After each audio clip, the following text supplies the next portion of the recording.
मैं अगे एक लतीफ़ा सुनाइंदा हुंदा ते अज वो डुक्का बड़ा है। पहले मेरे ख्याल लतीफ़े की गल कर लवीए तो पिछे असल गल करते हैं। कोई मिरासी विसाख गड्ढे गड्ढे लैन निकलिया ना घरों, विसाख जखड़ बड़ा गुलदा होया, उस गड्ढा सिर ते चा लिया तो घर नूं टुर पिया, जखड़ गुल पिया और धूड़ गट्टा, कन्ना च भी गट्टा ते नाके च भी ते अखी च भी बुरा हाल। इतण ताईं ना घर दे कोल अपड़िया तो कणियां शुरू हो गई। तो उतां गड्ढा जांदा कि तो उस रब वाल मूँह करके आंदा कि वाह रब्बा सच्चिया, इतने साल हो गए नहीं खुदाई करदियां, अज तक ये समझ ना लगोई कि पहले हनेर देना है या मीह देना। गल ये है, जुनेद जिहड़े कि देशमुख के अजकल एंकर ने, बड़ा अरसा हो गया, मैं बड़ा सियाणा बंदा समझदा उन्होंने कि जनाब बड़ा इल्म रखते हैं, क्योंकि सन तो टी वी मुड़ जी रटियां रटाई गल्लां होंदियां उहे सुनी दियां। वो होया इंज कि चनियोड़ तू सद्या जनाब जाकिर शेख नूं देश मौके चुनना। हुण जाकिर शेख की बलां जाने कि पंजाबी की है तो सरैकी की है तो पोटोहारी की है या जो भी है। तो जाकिर शेख नूं आंदा जनाब कि तुसीं जिहड़ा सरैकी बैल्ट चू ठीके आउंदे हो ना, तुहाडे कोल टैलेंट बड़ा हुंदा है।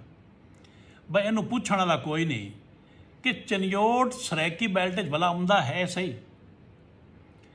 वो जाकिर शेख भी ऐसा कमाल बंदा है कि उस भी नहीं आख्या सुनिया मैं तो जनाब पंजाबी गाता पे। और मुड़ मज़े की गल है, उस मुड़ जो गाना सुनाया ना, कुछ लूडे सज्जन भी होंदे हैं जिहड़े रोज़ मनावणे पाउंदे हैं, जिहड़े उन्होंने ऑफिशियल वैबसाइट है टिकटॉक या फेसबुक से जो लाया उत्थे भी लिखा हुआ है कि सरैकी गुलूकार ने कमाल कर दिया। यार को अकल नूं हत्थ मारो, किहड़ी साजिश नूं पै गए हो। एक सोची समझी साजिश अपनी मादरी जबान के खिलाफ हो रही। जुनेद साहब उकाड़े के रहने वाले ने, उन्होंने ये नहीं पता कि सरैकी बैल्ट शुरू होता है जनाब खानेवाल तो, झंग तो भी अगे जाके शुरू होता है, वो चनियोड़ तो शुरू की खलोते हैं। या मोहसिन मंसूर मलंगी गया जनाब उन्होंने प्रोग्राम के, तो उस मंसूर मलंगी के वही गाने गाए ने उत्थे। वो गाने सारे जंग के बंदे लिखे हुए, मार रियाज सियाल के लिखे हुए गीत या होर यासीन के लिखे हुए।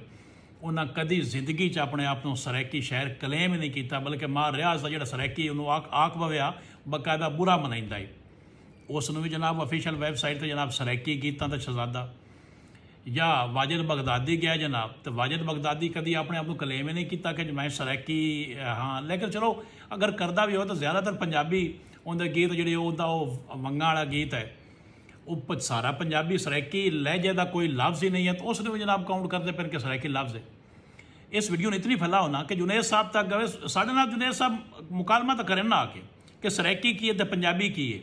गल ये नहीं है, सरैकी अपनी जगह तो ठीक ने, पंजाबी अपनी जगह तो ठीक ने, लहजा होर चीज़ है, जबान होर चीज़ है। या चलो ये तो बड़िया बाद दी गल्लां ने। किसी जगह तो जुनेद साहब ने आखो ना कि वीडियो फैलाओ उन्होंने तक पहुँचे, साढ़े नाल बहस करें ना आके कि सरैकी की है तो पंजाबी की है। जो उन्होंने हुण तक नहीं ना पता तो असी समझा देने जनाब कि ये चक्कर की है, या वो किसी सोची समझे मनसूबे के तहत इंज करते पे तो इंज होना नहीं है, ना किसी उन्होंने इंज करन देना है। ये वीडियो उन्होंने तक गलों तक उन्होंने पता लगे कि की गल ने।